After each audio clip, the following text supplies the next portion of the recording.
저도 모르게 눈물이 이렇게 흘러내리면서 제가 이러면서 울고 있는 거예요. 그때 버스 승객분들 굉장히 당황하셨어요. 예, 저 남자가 왜 우나, 뭐 갑자기 뭐 문제가 있나.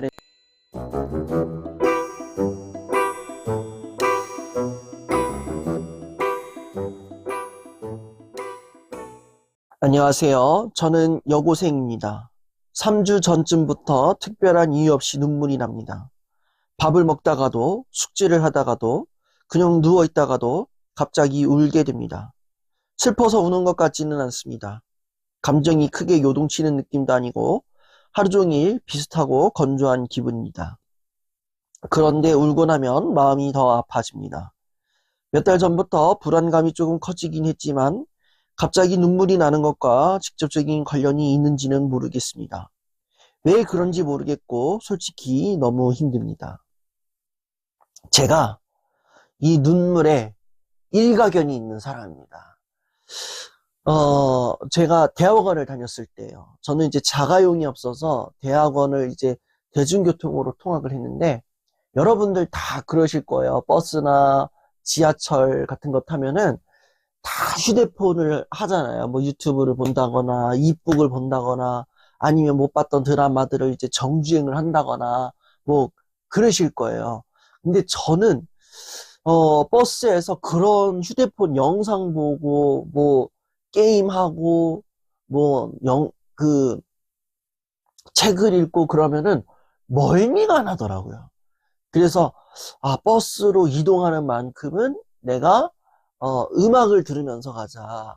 그리고 이제 음악을 들으면서 평소처럼 버스를 타고 이제 대학원을 이제 공부하러 갔는데 이렇게 문득 착 돌아봤다가 저도 모르게 눈물이 이렇게 흘러내리면서 제가 이러면서 울고 있는 거예요. 그때 버스 승객분들 굉장히 당황하셨어요. 예, 저 남자가 왜 우나, 뭐 갑자기 뭐 문제가 있나 이랬는데 하필이면 또 그때 들었던 노래가 야박했던 게 임영웅의 사랑은 늘 도망가였어요. 눈물이 난다 이 길 걸으면 하는 순간 진짜 눈물을 흘리고 예 나는 이별을 당한 적도 없고 사랑을 해본 적도 없는데 나는 왜 눈물이 나나 이러면서 막 이렇게 넋을 놨던 기억이 있어요. 그리고 그 울던 때가 하필이면 가을의 최절정을 달렸던 11월이었어요. 그러니까 이 계절성에 의한 이 눈물바람은 주체가 안 돼요. 뭐 이것도 엄밀히 말하면은 이유 없는 눈물이 되겠죠. 이유 없는 눈물이 되겠고 또 가장 최근에는 제가 책을 읽다가 울었어요. 예, 제 책을 보고 눈물 흘린 건 아니에요. 제 책을 보고 눈물을 흘렸다 그러면 굉장히 이 작가가 문제가 있는 놈인 거죠. 그죠? 예. 제 책을 보고 눈물 흘린 거 아니에요. 그리고 이 책 좀 사세요. 예. 좋은 책이라고 그렇게 소개를 해드리고, 알려줬는데, 아직도 안 사신 분들 계세요. 예. 좀 사세요. 제 책을 보고 운 건 아닌데, 다른 사람의 책을 보고 눈물을 흘렸는데, 그 사람 글이 뭐 그렇게 막 잘 쓴 건 아니에요. 잘 쓴 건 아닌데, 글을 읽다가 저도 모르게 눈물이 뚝뚝뚝 떨어져가지고, 이러면 안 되는데, 이러면서 제가 이 감정을 굉장히 조금 이렇게 잡았던 그런 기억이 있어요. 그리고 제 주변에도 아무 이유 없이 눈물을 흘리는 애들 많아요. 예, 자기는 절대 영화 보러 갈 때 슬픈 영화에도 눈물을 안 흘린다고 얘기를 하는 거야.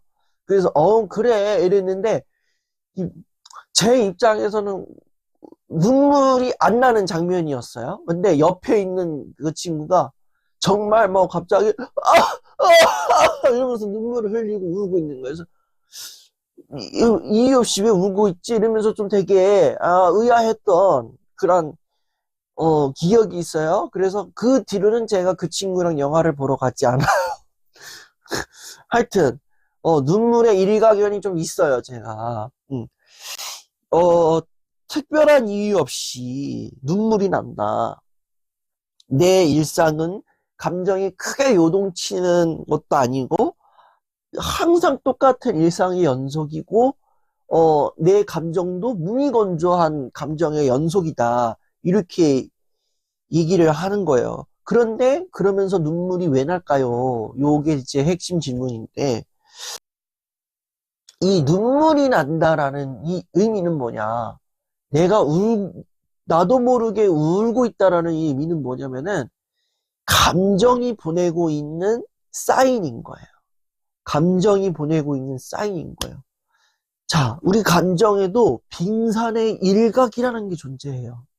내가 느끼고 보이는 감정이 있는 반면에 그 감정의 밑에 기저로 내려가는 순간에 뭐가 있냐면은 내가 눈치채지 못한, 내가 느끼지 못한 감정들이 많이 있는 거예요.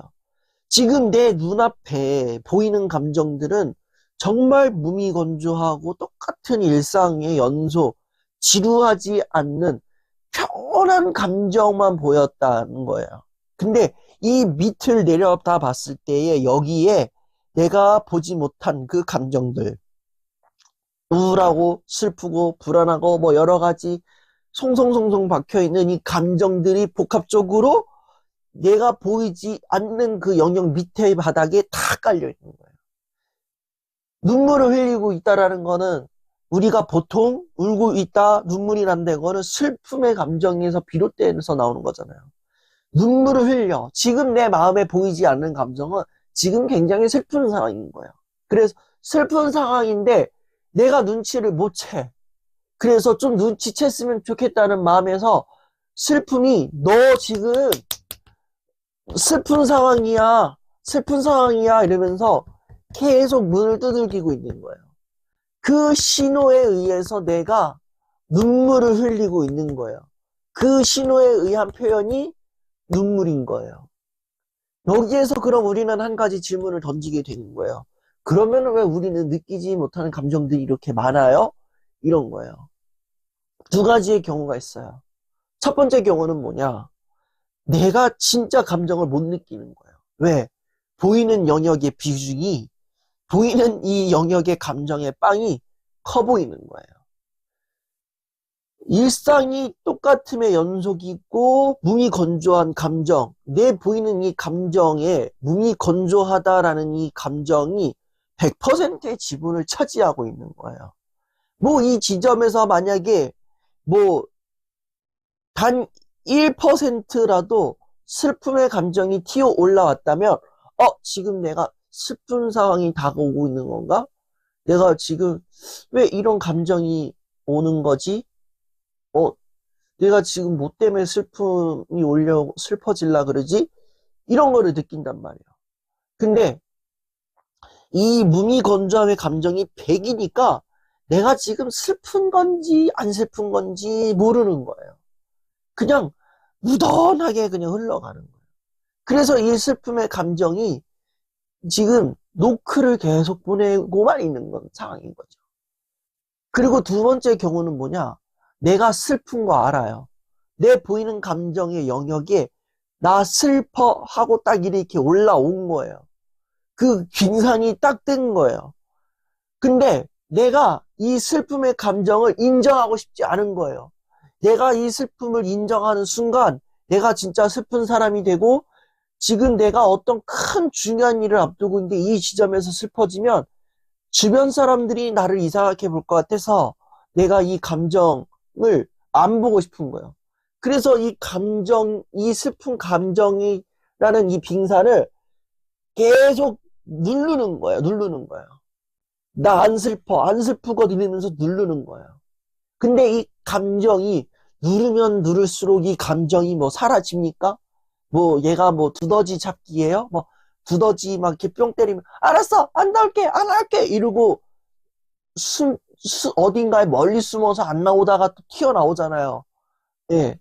이 감정은 내가 아무리 두더지 잡기 하고 막 내가 아무리 밟는다고 해도 이 감정은 알았어, 알았어 이게 아니라 네가 아무리 눌러도 나는 이 계속 네가 인정할 때까지 계속 떠 있을 거야. 이러는 거예요.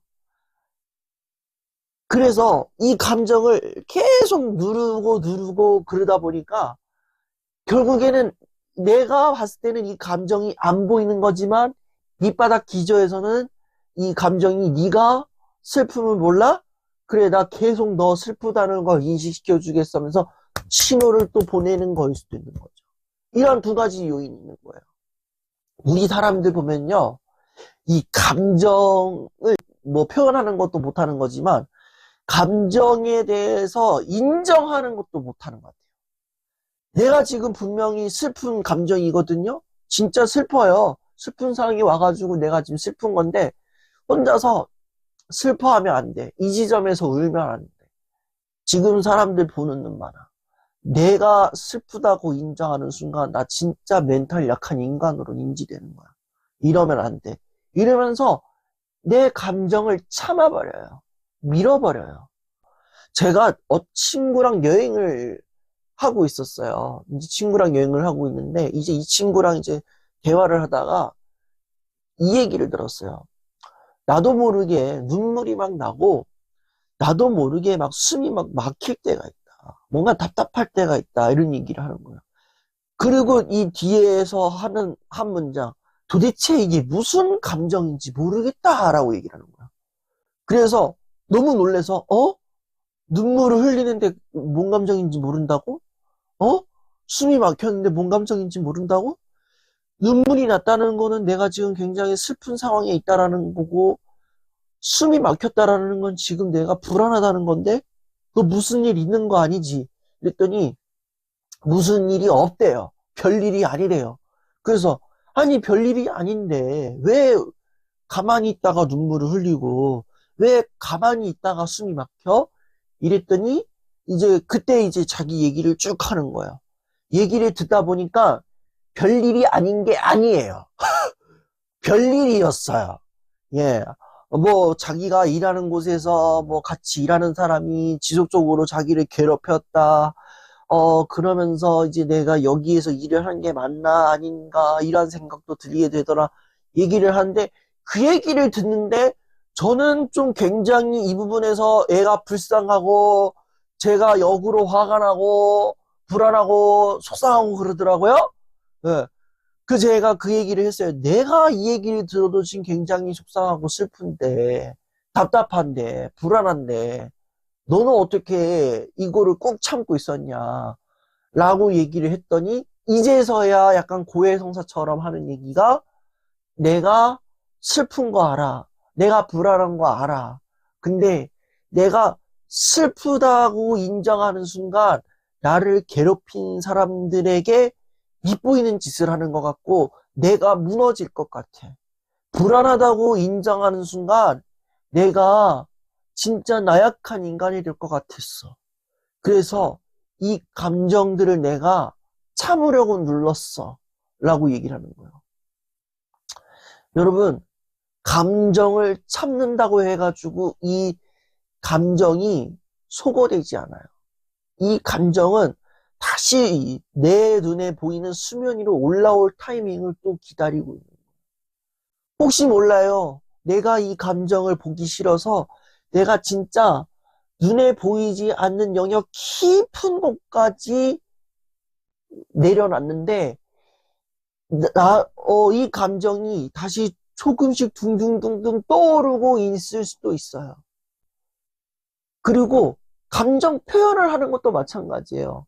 내가 슬프니까 눈물을 흘려야죠. 내가 기쁠 때는 웃어야 되는 거야. 근데 우리 사람들은 이게 옛날부터 그랬던 건데 잘못 배웠어요. 뭘 잘못 배웠냐? 내가 울잖아요.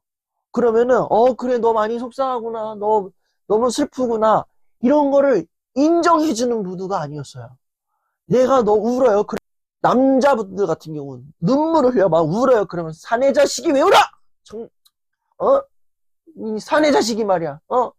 그렇게 해가지고 어떻게 세상 사겠어? 그러면 또 이제 그래서 눈물을 참아요.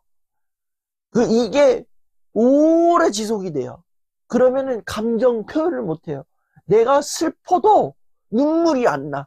그냥, 아이씨, 이렇게 그냥 조용하게 넘어가. 그리고 너무 힘들어요. 너무 불안해요. 너무, 어떡하죠? 어떡하죠? 이렇게 얘기를 해요. 그러면은, 그거 너 의지가 문제야. 멘탈이 약해서 어떻게 살겠니? 그거 가지고 불안해가지고, 어? 앞으로 어떻게 살래? 이러면서 또 이 불안한 감정을 또 눌리게 만들어요. 그러면서 내가 불안하다 그러면은 불안한데 막 참아야 돼. 막. 불안한 티를 안 내려고 꾹 참아요. 그럼 뭐가 생기겠어요? 불안한 상황에서 내가 그 숨을 참아버리면 뭐가 나요? 그때부터 공황장애 터져버리는 거예요. 그러니까 예전부터 우리는 감정을 참는 거에 대해서 너무 익숙해져 있고 표현하는 거를 너무 누르면서 살아와다 보니까 우리가 눈물이 난다 그러면 다른 사람들이 보면 어떡하려고 그러면서 너 혼자서 눈물 쓱쓱 닦고 가기도 하고 내가 막 속상한 티를 낸다거나 슬픈 표정을 낸다거나 그런 말을 해. 그렇게 하면 다른 사람들 걱정시킬까 봐 또 말을 못해. 또 그걸 얘기하는 순간 저 사람이 나를 어떻게 볼까 싶어서 또 얘기를 안 하는 거야. 그러면은 이게 감정이 계속 사인을 보내는 거야. 그럼 그 사인을 보낼 때에 우리는 뭘 해야 되느냐? 그 감정을 받아들이면 되는 거예요. 그 감정을 수용을 해야 되는 거예요. 그리고 내가 그 감정을 받아들였으면 그 감정에 맞는 표현을 밖으로 쏟아내야 되는 거예요.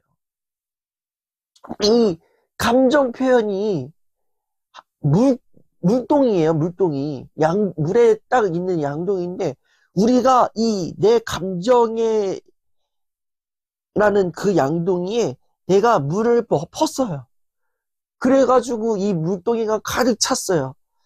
또 새로운 물을 퍼내야 돼. 그러면은 이 물동이를 비우는 방법은 뭐예요? 이 물을 쏟아내거나 아니면 내가 어느 정도 퍼내야 돼요.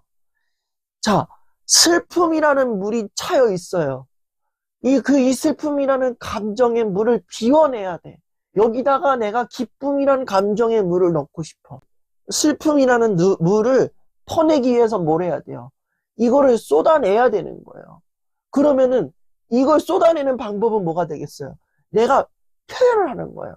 내가 이 감정의 물을, 슬픔이라는 감정의 물을 쏟아내는 순간 내 감정의 물동이는 다른 감정을 받아들일 수 있는 빈 감정의 양동이가 되는 거예요. 이거를 진짜 기억하시면 좋을 것 같아요. 내가 슬퍼요. 그러면은 표현해가지고 그 감정의 물동이를 비우시면 되는 거예요. 그리고 또 다른 감정의 물을 또 채우면 되는 거고. 또 새로운 감정이 밀려올 때 이걸 받아들이기 위해서 또 표현해서 쏟아내시고. 이러면서 채워가는 거예요. 내가 슬픔의 감정의 물동이가 가득 차 있는데 이 슬픔의 감정의 물동이를 내가 안 비워내. 표현하는 것 자체에서 막 사람들이 나를 어떻게 볼까 막 이렇게 걱정을 해. 그러면은 이 새로운 감정의 물동이를 그 가득 찬 상태에서 받아버리잖아요. 그럼 이 물동이가 넘쳐서 흘러내려가 버려요. 그러면은 나도 모르게 은연중에 가만히 있다가 이렇게 쏟아지거나 아니면은 이 감정이 주는 여운이 찝찝해지는 거예요. 나도 모르게 그 흘려 보냈던 그 눈물, 꾹 참았던 눈물, 또는 아무 생각 없이 흘렸던 그 눈물, 그거 표현했다고 해가지고 그게 마음이 개운해지지 않아요. 오히려 더 찝찝해지는 거거든요. 그래서 내가 감정이 이렇게 왔을 때에 우울하거나 슬프거나 그런 눈물 흘릴 수 있는 눈물 흘리는 그 감정이 왔을 때에 그 감정을 온전히 받아들이고 그러면서 그 감정을 표현을 해주면서 그렇게 해서 내 마음의 여운을 조금 시원한 여운 이렇게 표현하는 게 맞죠? 조금 내 감정의 여운이 조금 개운하게 그렇게 쫙 흘려보냈으면 어떨까? 그렇게 흘려보내면 오히려 더 좋은 표현의 방법이 아닐까? 이러한 생각을 하게 됩니다. 나뿐만 아니라 아들, 손자, 며느리 다 불러 모으세요. 아니면 정말 내 주변에 힘든 친구가 있다. 걔만 보내지 말고 걔 멱살 잡아가지고 같이 오세요. 저만의 빛 비춘다가 아니라 저와 여러분이 함께 빛을 비추는 그러한 빛 비추다 강연이 되었으면 좋겠습니다. 그래서 정말 언젠가는 모르겠지만 정말 빠른 시간 안에 저와 함께 이야기 나누고 또 하는 그런 빛 비추다 강연이 되기를 바랍니다.